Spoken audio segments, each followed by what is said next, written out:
Hello dear student, welcome to GK power up. स्वागत है आप सभी का फिर से एक और नए वीडियो में।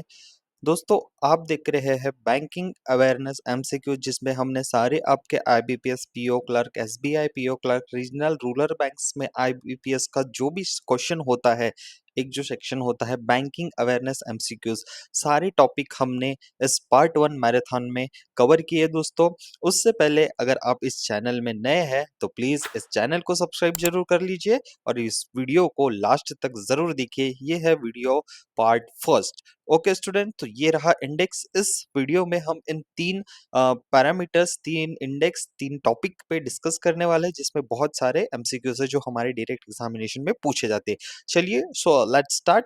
ओके, पहला क्वेश्चन आपके स्क्रीन के सामने। First bank establish in India was, option आपके स्क्रीन के सामने है दोस्तों, and the correct answer is option number B, bank of Hindustan. Next question आपके स्क्रीन के सामने।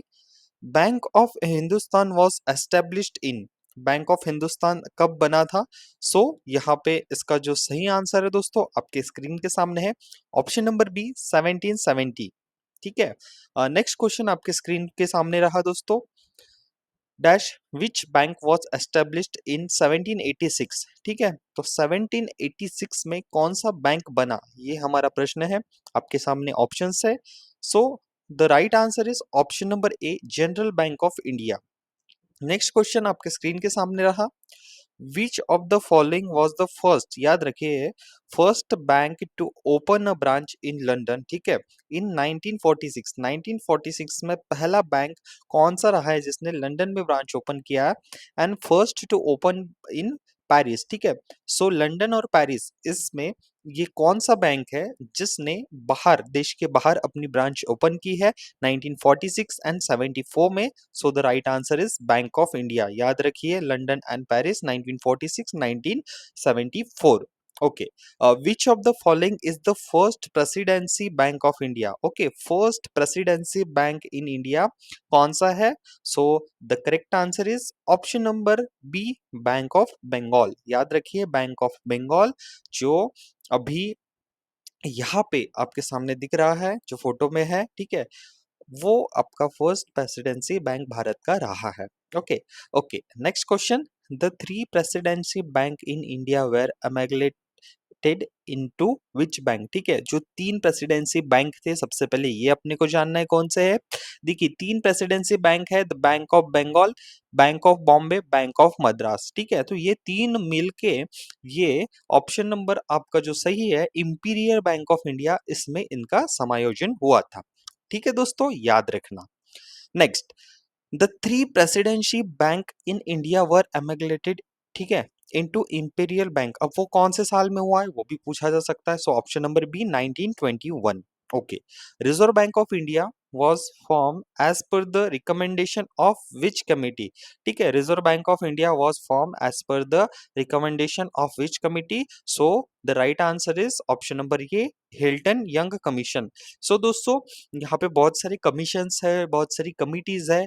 आने वाले अब कुछ सेकेंड्स में, कुछ मिनटों में हम ये भी जानेंगे कि कौन सी कमिटी ने कब किसको रिकमेंड किया और कौन सी बॉडी बनी। बस आपको ऐसे ही लास्ट तक ये यूजफुल, बहुत ही इंपॉर्टेंट वीडियो देखनी है। Okay, question number 9। Reserve bank of India, ठीक है, आरबीआई वाज एस्टेब्लिश्ड इन, ठीक है, रिजर्व बैंक ऑफ इंडिया कब बना था? सो 1 अप्रैल 1935। ओके, इसका जो सही आंसर है ऑप्शन नंबर बी। ठीक है, एस्टेब्लिशमेंट की बात हो रही है, option number B is your correct answer.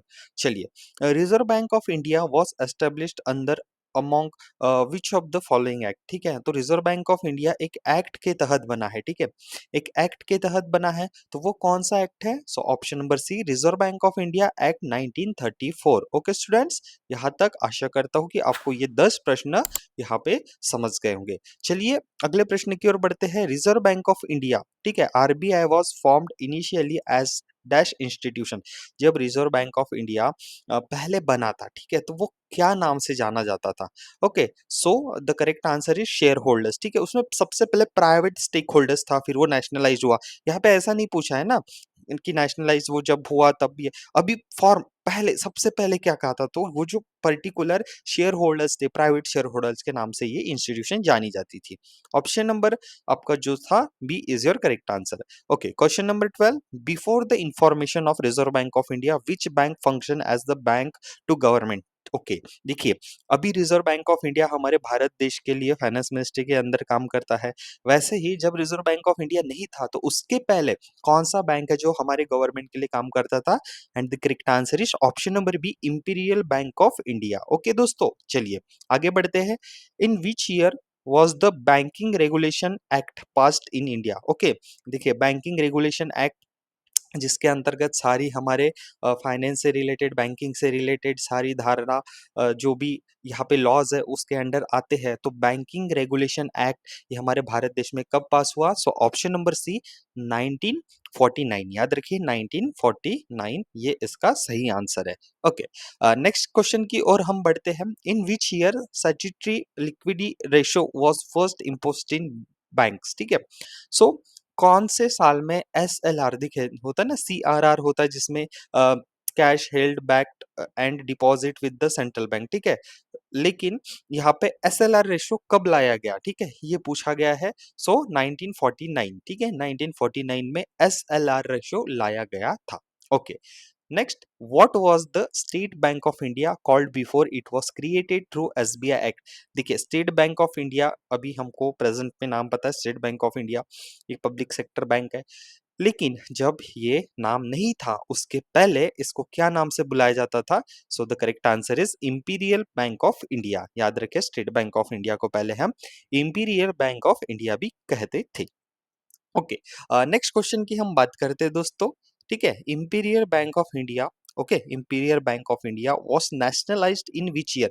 चलिए, सो इंपीरियल बैंक ऑफ इंडिया जिसमें बंगाल, बॉम्बे, मद्रास बैंक का शामिल हुआ, अमेग्लेशन हुआ, उसके बाद ये इंपीरियल बैंक ऑफ इंडिया बना। सो ये कौन से वर्ष में हुआ था? ये हुआ था आपका 1955 नेशनलाइज हुआ था। ओके, चलिए अगला प्रश्न आपके सामने, in which year were the subsidiary of SBI nationalise? ठीक है, ठीक है, सब्सिडरीज बॉडी मतलब उसके और विंग्स, ठीक है, तो यहाँ पे पूछा है कौन से साल में एसबीआई के सब्सिडरीज बॉडी नेशनलाइज हुए थे? तो आपका सही आंसर है 1959, 59 is your correct answer, option number C. Okay दोस्तों, next question, the largest and oldest bank of India, okay, and one and only आप सबका ड्रीम जॉब, आप सबका dream bank obviously Reserve bank of India, लेकिन public sector bank की अगर बात करूं मैं, स्टेट बैंक ऑफ इंडिया, ये भारत देश का सबसे लार्जेस्ट और पुराना बैंक है जिसका नाम है स्टेट बैंक ऑफ इंडिया। मेरा आपसे एक प्रश्न है, स्टेट बैंक ऑफ इंडिया के जो न्यूली अपॉइंटेड चेयरमैन है उनका नाम प्लीज कमेंट बॉक्स में मुझे बताइए, ठीक है। ओके, नेक्स्ट क्वेश्चन की बात करते हैं, when was the first nationalisation of bank were conducted? So पहला भारत, देखिए दो फेज में हुआ था नेशनलाइजेशन, सो सबसे पहले पहला फेज जो नेशनलाइजेशन था बैंकों का वो कब कंडक्ट किया गया था? सो 19 जुलाई 1969 को पहला जो फेज था नेशनलाइजेशन का बैंकों का, जिसमें कुल 14 बैंक नेशनलाइजेशन हुआ था, ठीक है। उसके बाद इंदिरा गांधी जी ने वो ऑर्डिनेंस लाया था, ठीक है, 1969 में।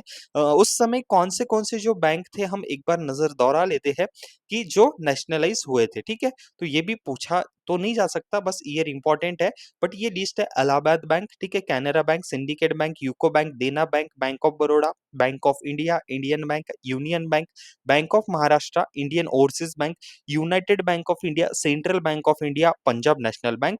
तो ये जो सारे बैंक थे ये यहाँ पे नेशनलाइज हुए थे। ओके, ठीक है, याद रखिए इंपॉर्टेंट है, 19 जुलाई 69, ठीक है, 14 बैंक फर्स्ट फेज में हुए थे। चलिए एक और अपडेट, ठीक है, जुलाई 9, ठीक है, 19 July is observe as bank nationalisation day. Okay, ये भी पूछ सकते हैं, स्टैटिक का प्रश्न है। हाँ, यहाँ पे कुल हम 20 प्रश्न अभी कंप्लीट करने वाले हैं, सो देख लेते हैं हाउ मेनी बैंक, ठीक है, देखिए अभी वही क्वेश्चन आ गया, how many bank were nationalised as on 19 July 1969? So याद रखिए यहाँ पे जो आपका सही उत्तर होने वाला है ऑप्शन नंबर सी, ठीक है, 14 बैंक पहले पेज में। तो यहाँ पे हमने कुल 20 प्रश्न यहाँ पे अपने समाप्त कर लिए दोस्तों। चलिए अगले प्रश्न की ओर बढ़ते हैं। क्वेश्चन नंबर 21, सेकंड टाइम, ठीक है, अब दूसरा फेज आ गया, पहले फेज में 14 बैंक थे, अब सेकंड फेज आ गया, तो second time nationalisation of bank were conducted in, okay, तो ये भी इंपॉर्टेंट है, तो 1980, ठीक है, 15 अप्रैल, ठीक है, 1 अप्रैल को कौन सा बैंक का यहाँ पे नेशनलाइजेशन हुआ था, मुझे बताइए, देश का बहुत बड़ा बैंक है, बैंकर्स बैंक, ओके, 15 अप्रैल 1980 को नेशनलाइजेशन हुआ था सेकंड फेज का, जिसमें कुल 6 बैंकों का यहाँ पे राष्ट्रीयकरण हुआ था, okay. Question number 22, which of the following is the first regional rural bank, okay, बहुत ही इंपॉर्टेंट है, तो आरआरबी, ठीक है, जो आप टारगेट करके चलते हो, ये आपके इंटरव्यू में बहुत बार पूछा जाता है कि चलो बताइए कौन सा भारत का पहला क्षेत्रीय ग्रामीण बैंक है, ठीक है, first regional rural bank, so option number B Prathama Gramin bank is your correct answer. Question number 23, Prathama bank, ठीक है, ये तो पहला रीजनल रूरल बैंक है of India, establish on 2 October 1970 with it head office at Moradabad. The bank was sponsored, अब bank को sponsor किसने किया था, ये महत्व है, ठीक है, ओके, तो चलिए इसका जो सही आंसर है सिंडिकेट बैंक, ऑप्शन नंबर ई। तो उस समय 1975 2 अक्टूबर को जब ये प्रथमा बैंक स्टैब्लिश हुआ था, उस समय इसको स्पॉन्सर किया था सिंडिकेट बैंक ने। चलिए अगले प्रश्न की ओर बढ़ते हैं। On the recommendation of which of the following NABARD was established, देखिए नाबार्ड आपको पता है सबसे बढ़िया, यहाँ पे आपको पता है नाबार्ड क्या चीज है, ठीक है, एग्रीकल्चर बैंकिंग रिलेटेड ये फाइनेंस देखभाल करते हैं। नाबार्ड का अगर मैं आपको फुल फॉर्म बताऊं, ठीक है, तो नाबार्ड का फुल फॉर्म है national bank for agriculture and rural development, ठीक है, तो ये है। अब यहाँ पे क्या पूछा है हमसे कि ऑन ऑन द रिकमेंडेशन, किस व्यक्ति ने, किन व्यक्ति की कमिटी थी, अगेन ये प्रश्न बहुत ही इंपॉर्टेंट है, 3 स्टार है। On the recommendation of which of the following NABARD was establish, तो वो कमिटी का नाम बताइए। So option number B Sivaraman committee ने नाबार्ड को यहाँ पे रिकमेंड किया था, तो यहाँ पे नाबार्ड स्टैब्लिश हुआ था, ठीक है। मुझे यहाँ पे और एक बात आपसे कहना है कि जो नाबार्ड है, ठीक है, जो नाबार्ड है इसका अगर मैं एस्टेब्लिशमेंट पूछूं, ठीक है, तो ये 1982 को एस्टेब्लिशमेंट हुआ था। आप मुझे की फंक्शन बताइए, मैं आपको कुछ की फंक्शन बनाता हूँ, ठीक है, जैसे रिफाइनेंसिंग होती है, ठीक है, फार्मर्स और अदर्स जो रूरल बिजनेस होते हैं उसको, infrastructure development, institutional development, micro finance, ठीक है, और उसके बाद डायरेक्ट मनी लेंडिंग, तो ये सब चीजें आपका जो है नाबार्ड करता है, ओके। तो कमिटी याद रखिए, बहुत बार पूछी जाती है शिवारमन कमेटी, और कमिटीज हम डिस्कस करेंगे अगले प्रश्न में। उसके पहले the liberalisation of Indian bank and regulation was done based on recommendation of, ये कमेटी का नाम बताइए, ठीक है। तो अभी अभी हमने एक कमेटी देखी Sivaraman committee related to NABARD, so यहाँ पे liberalisation of Indian banking and regulation was done on the basis of किसके रिकमेंडेशन से, so the correct answer is first, ठीक है, नरसिम्हन कमेटी। सो याद रखिए इनको फादर ऑफ बैंकिंग रिफॉर्म्स भी कहा जाता है, तो नरसिम्हन कमेटी ने यहाँ पे liberalisation and Indian banking regulation की रिकमेंडेशन की थी, ठीक है, याद रखिए बहुत ही इंपॉर्टेंट है, under the chairmanship of M Narasimhan, ठीक है। चलिए नेक्स्ट प्रश्न की ओर बढ़ते हैं। New bank of India, New bank of India was merged with bank, ठीक है, New bank of India was merged with which bank in 1933, 1933 में जो न्यू बैंक है, आपने शायद नाम भी नहीं सुना होगा, ऐसे प्रश्न पूछे जाते हैं स्टैटिक्स में, इसलिए ये सीरीज बहुत ही इंपॉर्टेंट है दोस्तों। जल्दी से चैनल को सब्सक्राइब कर लीजिए एंड एक वीडियो को लाइक जरूर करके जाइए, ओके। लेकिन लास्ट तक पहले वीडियो देखिए, ये पार्ट फर्स्ट है बैंकिंग अवेयरनेस एमसीक्यूज मैराथन का, ओके। Back to the question, new bank of India was merged with which bank in 1993, so your correct answer is Punjab national bank, okay. In which of the following year are state bank of Saurashtra merge with state bank of India, देखिए ये भी bank थे, subsidiaries bank हमने बोला था ना पिछले बार last कुछ मिनट्स में, तो स्टेट बैंक ऑफ सौराष्ट्र कब स्टेट बैंक ऑफ इंडिया में मर्ज हुआ, तो उसका सही उत्तर है 2008, ओके। चलिए, व्हेन वाज भारतीय महिला bank merge with state bank of India, again एक कारण क्या है स्टेट बैंक ऑफ इंडिया का इतना बड़ा होने का, जब सबसे बड़ा, सबसे ज्यादा पब्लिक सेक्टर बैंक है, टॉप का फर्स्ट, तो देखिए यही कारण है, मर्जर्स एंड सब्सिडरीज, ठीक है, और सबसे पुराना बैंक, तो ब्रांचेस ज्यादा है, ठीक है, कैपिटल ज्यादा है, सो दैट्स व्हाई ये बैंक बड़ा है, ठीक है। व्हेन वाज भारतीय महिला bank merge with State bank of India and the correct answer is July 01 2017। Okay, 2017 में भारतीय महिला बैंक आपके स्टेट बैंक ऑफ इंडिया में मर्ज हुआ है दोस्तों। अगेन नेक्स्ट क्वेश्चन की बात करते हैं। When was state bank of Indore merge with State bank of India. Okay, so state bank of Indore जो है वो हमारे स्टेट बैंक ऑफ इंडिया में 2010 में मर्ज हुआ है and option number D is your correct answer. Okay, next प्रश्न आपके स्क्रीन के सामने। When was first 5 associate Bank of State, ठीक है, Bank of State Bank merge with State bank of India, ठीक है। तो Bank of Patiala, Bank of Bikaner and Jaipur, Bank of Hyderabad, Bank of Travancore, Bank of Mysore, ये सारे जो पैच एसोसिएट बैंक्स थे स्टेट बैंक ऑफ इंडिया के, ये कौन से साल में मर्ज हुए? सो 1 अप्रैल 2017, ठीक है। ओके, अगला प्रश्न आपके स्क्रीन के सामने। मर्जर्स बहुत ही इंपॉर्टेंट है। Dena Bank and dash merge in bank of Baroda effective from 1 April 2019। Okay, so Dena जो बैंक है और यहाँ पे कौन सा बैंक है उसका मर्जर हुआ है 1 अप्रैल 2019 में, किसके साथ हुआ है? ठीक है, बैंक ऑफ बड़ौदा के साथ। लेकिन कौन से दो बैंक थे? देना बैंक और एक कौन सा बैंक है दोस्तों? वो है विजया बैंक। सो विजया बैंक और देना बैंक ये बैंक ऑफ बड़ौदा में यहाँ पे मर्ज हुए हैं। Okay, next question. Andhra bank and cooperative bank were merge in which bank? तो ये भी इंपॉर्टेंट है। सो ऑप्शन नंबर सी, ठीक है, ऑप्शन नंबर सी क्या है? Union bank of India, Andhra bank and cooperation bank merge with which bank? So your correct answer is union bank of India. Next देखिए अमेगलेशंस, ठीक है, यहाँ पे एक बार देखते हैं। पंजाब नेशनल बैंक में oriental bank of commerce United Bank of India का मर्जर हुआ है। कैनरा बैंक में सिंडिकेट बैंक का मर्जर हुआ है। Andhra bank cooperation bank Union bank of India में, इलाहाबाद बैंक इंडियन बैंक में, ठीक है। उसके बाद बैंक ऑफ बड़ौदा ये पहले ही हो चुके हैं, तो यहाँ पे ये याद रखिए। Next, in 2014 RBI branch in principle approved to and Bandhan financial service to set up a bank. तो कौन सा बैंक बना? आईडीएफसी, ठीक है। Next question. In which year the government of India acquired the Reserve Bank of India state in SBI? ठीक है, यहाँ पे जो कौन से साल में गवर्नमेंट ऑफ इंडिया ने एक्वायर किया रिजर्व बैंक ऑफ इंडिया का जो है एसबीआई का स्टेक, ठीक है, तो वो आपका जो क्वेश्चन का आंसर है 2008 में। ओके, इन विच ईयर भारतीय महिला bank was established with 1000 crore capital? ठीक है, कौन से साल में इसका जो है इसका जो आपका 1000 करोड़ का कैपिटल है उसके साथ भारतीय महिला बैंक ने एस्टेब्लिश हुआ था? सो ऑप्शन नंबर डी 2013, ठीक है, 2013 is your correct answer. Okay, next. The second round of nationalization of 6 more commercial bank followed in 15 April 1980. What was the capital requirement for the nationalization? ठीक है, तो उस समय नेशनलाइजेशन मतलब गवर्नमेंट के अंदर आने के लिए उस बैंक को कितने रुपए, कितने पैसों की जरूरत थी? ठीक है, कैपिटल की रिक्वायरमेंट थी। उस समय थी कुल 200 करोड़ उस बैंक का यहाँ पे कैपिटल होना जरूरी था।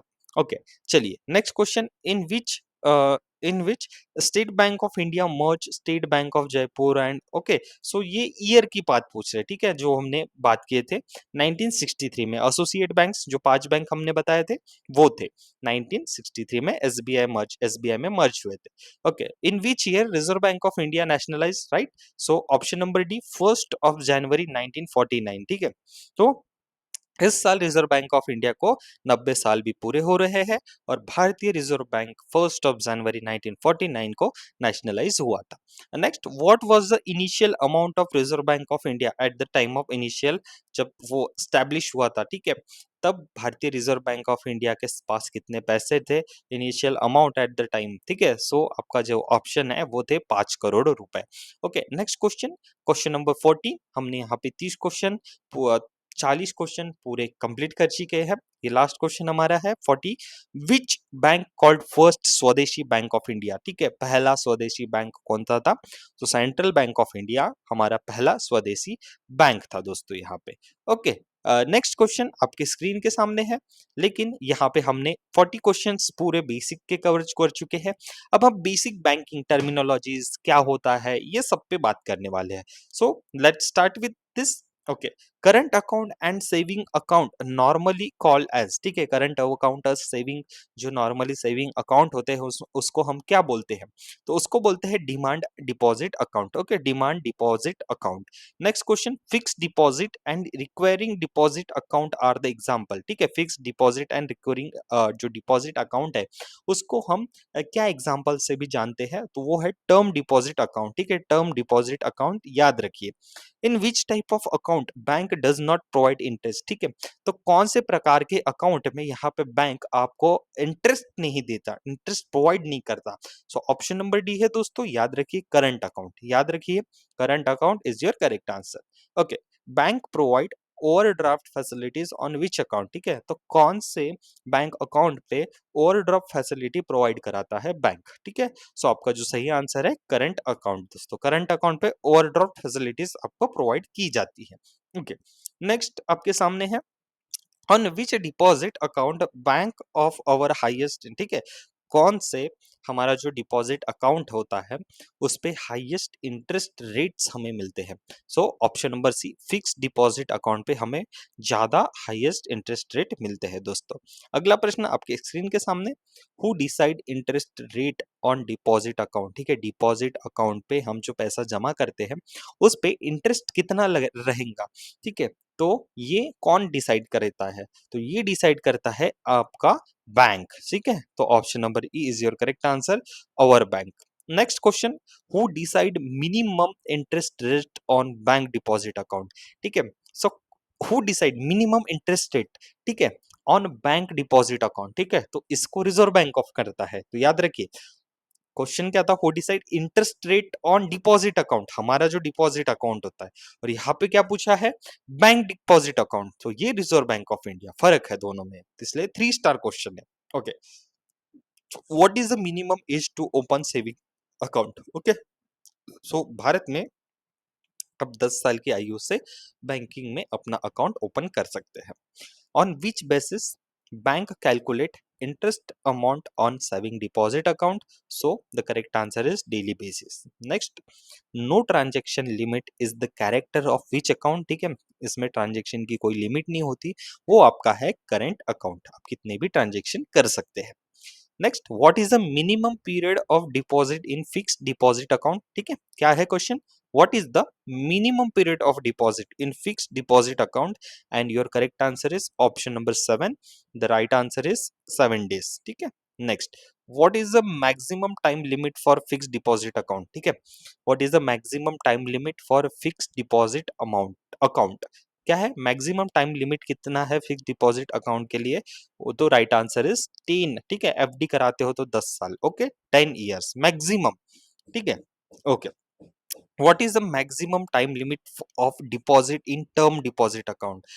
So the right answer is 10 year, ठीक है। अब बेनिफिट्स क्या होते हैं टर्म डिपॉजिट के? रिटर्न गारंटीड होता है, रिस्की लेस होता है, और डेट ऑफ मैच्योरिटी जो होती है फ्लेक्सिबल होती है। टर्म डिपॉजिट का मतलब क्या होता है, locking money for specific period, किसी निर्धारित समय के लिए of time to secure higher interest payments, okay. Okay, next आपके सामने है, in which type of credit system bank charge interest on withdraw account not on section account, ठीक है, so the correct answer is cash credit. Next, which option not belong to primary function of bank, देखिए function of bank, तो यहाँ पे पूछा है कौन सा नहीं है primary function of bank. Okay, debit card, देखिए होम लोन प्रोवाइड करेगा, जो आपका है saving account, current account, education loan, ये सब प्रोवाइड, ये सब प्राइमरी फंक्शन ऑफ बैंक्स आते हैं, लेकिन not belong to debit card, ये प्राइमरी आपके फंक्शनिंग में नहीं आता। Okay, choose wrong option related to secondary function of bank. Okay, function of bank, accepting deposit, credit creation, guaranteeing loans, money transfer, agency function. So क्या पूछा है, choose wrong option related to secondary function of bank, secondary function of bank, wrong option. Okay, again mortgage, ठीक है, important है, याद रखिए। In which type of credit system bank allowed to withdrawal in excess of what on the current account, ठीक है, which type of credit system bank allowed to withdrawal in excess of what is on the current account? And the correct answer is option number B, that is your overdraft. Okay, next, what do, well, can an arrangement whereby an issuing bank at the request of the importer, buyer, and undertaker to make payment of the exporter beneficiary against stipulated document. And the correct answer is option number C, letter of credit. It is a letter from a bank guaranteeing that a buyer payment to seller will be received on time and the correct amount. ठीक है, letter of credit. Next, bank recover term loan in parties in EMIs. What is the letter E represent in term? Okay, and the right answer is acquidate. ठीक है, acquidate. Next, next क्या है? Okay, next है distribution of insurance product and insurance policies by bank as cooperated agent is known as. ठीक है, उनका क्या है? Distribution of insurance product, right, and insurance policies by bank as cooperated agents. जो agents होते हैं उसको क्या बोलते हैं? तो बैंकरंस। ठीक है, बैंकरंस। ओके, नेक्स्ट है for using the safe deposit locker facilities bank customer पे। ठीक है, रेंट ऑन लॉकर ऑब्वियसली हमें पे करना पड़ता है। नेक्स्ट, बैंकिंग का जो स्ट्रक्चर है, एमसीक्यूज ऑन बैंकिंग स्ट्रक्चर, इस पे हम हमारा जो थर्ड है इंडेक्स में जो था उसका मैराथन शुरू कर रहे हैं दोस्तों। तो प्लीज अगर आप इस चैनल पे नए हैं और अभी तक ये वीडियो देख रहे हैं तो लास्ट में जाते जाते दोस्तों एक छोटा सा वीडियो को लाइक एंड कमेंट बॉक्स में बताइए आपको मैराथन सीरीज कैसे लग रही है और हमारे अन्य करंट अफेयर्स भी कैसे लग रहे हैं। और प्लीज एक सब्सक्राइब जरूर करते हुए जाइए। एंड हाँ, आप जिस भी स्टडी ग्रुप में फॉलो करते हैं प्लीज इसको शेयर जरूर कीजिए। नेक्स्ट क्वेश्चन आपके स्क्रीन के सामने। अब bank is called as scheduled bank. ठीक है, एक जो बैंक होता है उसको हम शेड्यूल्ड बैंक कब कहते हैं? देखिए, शेड्यूल्ड बैंक हम उसे तब कहते हैं जब it include in the second schedule of reserve bank of India act 1934। Okay, तब इसे हम शेड्यूल बैंक कहते हैं। देखिए, रिजर्व बैंक ऑफ इंडिया होता है, reserve bank of India apex body है बैंकिंग स्ट्रक्चर की। उसके बाद आते हैं schedule bank, non schedule bank. Schedule bank में क्या होते हैं? Commercial bank, cooperative bank. ठीक है, अब कमर्शियल बैंक के अंदर क्या होते हैं? Public sector bank. ठीक है, आपके जो भी आप जिसके लिए पढ़ाई कर रहे हो, जो भी गवर्नमेंट बैंक में आप लगना चाहते हो, पब्लिक सेक्टर बैंक उसमें। उसके बाद होते हैं private sector bank, foreign bank और रीजनल रूरल बैंक। ये कमर्शियल बैंक्स में आते हैं। एसबीआई और बाकी सारे bank, nationalise bank and other public sector bank. Cooperative banks में क्या आता है? State cooperative bank, district cooperative bank and other cooperative bank. तो एक स्ट्रक्चर है। और हमारा प्रश्न क्या पूछा था कि एक शेड्यूल बैंक, शेड्यूल बैंक मतलब इसके अंडर आने वाले कमर्शियल और कोऑपरेटिव बैंक। तो ये reserve bank of India act 1934 के अंदर आना जरूरी है। चलिए, विच of the following is not a part of schedule banking structure in India? Okay, क्या क्वेश्चन है? विच of the following is not a part of schedule banking structure in India? Okay, तो answer देख लेते हैं, मनी लेंडर्स। ठीक है, state cooperative bank, public sector bank, private sector. देखिए, ये सब बैंक हमने देखे थे ना, state, public, private, regional rural bank. ठीक है, स्टेट, पब्लिक, प्राइवेट, फॉरेन, तो ये सब हमारे उसके अंडर आ रहे थे, राइट? तो उस हिसाब से हमारा आंसर सही है। Under which category will you classify regional rural bank? ठीक है, रीजनल रूरल बैंक हमने इस क्लासिफिकेशन में कहा देखा था? Regional rural bank, commercial bank, schedule bank. Schedule bank के अंदर कमर्शियल बैंक। ओके, सो ऑप्शन नंबर ए देखिए, शेड्यूल्ड कमर्शियल बैंक। ठीक है, scheduled commercial bank in India कौन थे? Public sector, private sector, foreign bank, regional rural bank, small finance bank, cooperative bank, payment bank. ये सब हमारे शेड्यूल्ड कमर्शियल बैंक के अंतर्गत आते हैं। Okay, which of the following is not a commercial bank? देखिए, कमर्शियल बैंक कौन से नहीं है? ठीक है, एचडीएफसी ये बैंक थोड़ी है, नाबार्ड ये तो एक एजेंसी है। ठीक है, national bank for agriculture and rural development, NABARD. तो बैंकों के अंदर हम इसको ये नहीं, हम क्या नाबार्ड में अकाउंट रहता है क्या हमारा? नहीं ना, नाबार्ड एक बॉडी है। जैसे जैसे आप देख सकते हो, कोऑपरेटिव बैंक्स होते हैं, रीजनल रूरल बैंक होते हैं, उसके अंडर आते हैं। तो ये कमर्शियल बैंक के अंडर नहीं आता। Okay, banking regulation act 1949 does not at all applicable to. ठीक है, तो ये जो एक्ट है 1949 का, ये किसके लिए एप्लीकेबल नहीं है? सो देख लेते हैं, primary agriculture credit societies, right, इसके लिए ये बिल, ये बैंकिंग रेगुलेशन एक्ट एप्लीकेबल नहीं है दोस्तों। Next, among the bank in our country, okay, among the bank in our country which of the following is not a foreign bank? So आपके सामने option है ईएनजी वेस्ट बैंक। ठीक है, ये हमारा फॉरेन बैंक नहीं है। नहीं तो एचएसबीसी, स्टैंडर्ड कैरेक्टर बैंक, पीएनबी, पैराबी, सिटी बैंक, ये सब प्राइवेट बैंक्स है। ठीक है, फिर ये जो आईएनजी वेस्ट बैंक है, ये कोटक महिंद्रा बैंक में इसका एमेगलेशन हो गया था। ठीक है, okay, nationalise bank is also known as, ठीक है, nationalise bank is also known as सबसे important public sector bank. Simple सी बात है, ये जो भी नेशनलाइज बैंक है गवर्नमेंट के है, पब्लिक सेक्टर बैंक है। Okay, in which of the public sector bank, ठीक है, in which of the public sector bank, यहाँ पे पूछा गया है ऐसा कौन सा पब्लिक सेक्टर बैंक है जिसमें गवर्नमेंट ऑफ इंडिया ने डिसाइड किया है कि उनका जो स्टेक है, गवर्नमेंट का जो वहां पर स्टेक है वो 51%, 51% से डाउन करने का यहाँ पे सोचा है। तो वो है 50, आपका जो है 51% स्टेक डाउन, सो आईडीबीआई बैंक।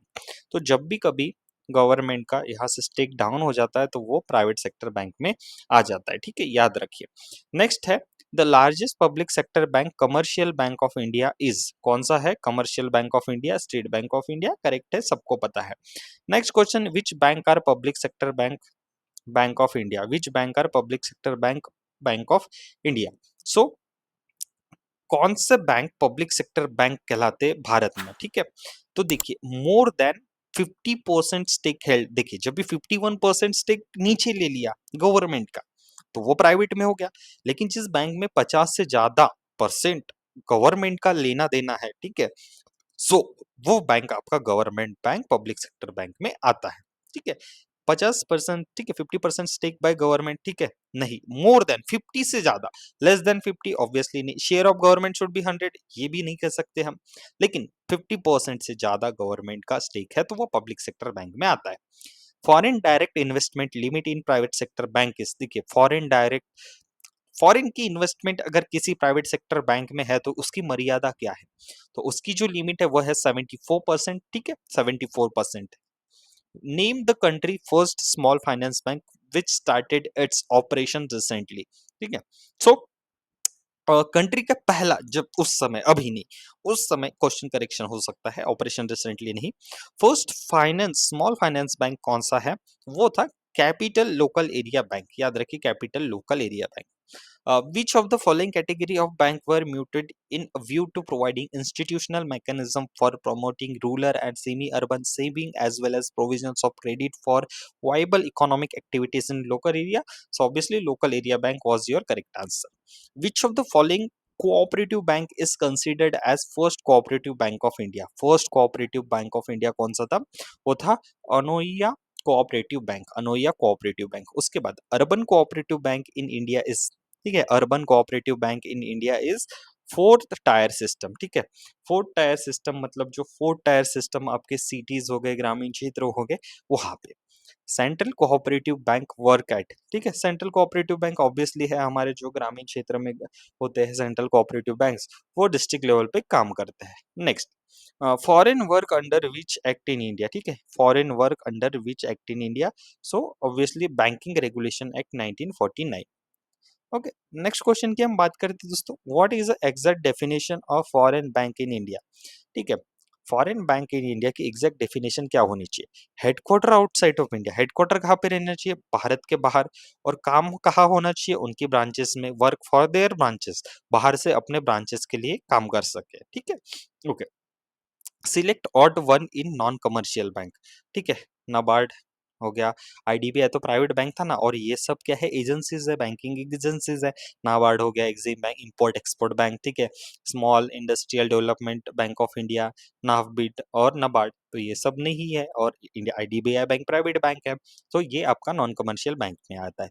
तो दोस्तों यहाँ पे हमने आज पार्ट 1 की जो मैराथन थी, इतने इंपॉर्टेंट क्वेश्चन कवर कर चुके, लेकिन अभी तक आपने इस चैनल को सब्सक्राइब नहीं किया है तो प्लीज इस चैनल को तुरंत सब्सक्राइब कर लीजिए, और एक छोटा सा लाइक इस वीडियो के लिए बनता जरूर है। और हाँ, आपको इस लेक्चर की पीडीएफ जरूर मिलेगी जब हमारी ये मैराथन सीरीज खत्म हो जाएगी, लेकिन उससे पहले आपको क्या करना है, नीचे मैंने डिस्क्रिप्शन बॉक्स में लिंक दे रखी है टेलीग्राम चैनल की, उस पर जाके क्लिक कीजिए और यहाँ पे हमसे जुड़िए, और हमसे सब्सक्राइब करके भी एक वीडियो को लाइक जरूर दीजिए। आशा करता हूँ ये सीरीज आपको पसंद आई होंगी, सो प्लीज सजेस्ट करिए फ्रेंड्स को, एंड आप भी जरूर देखिए। मिलते हैं अगले वीडियो में, अगले लेक्चर में, तब तक के लिए ध्यान रखिए अपना। Take care, bye bye.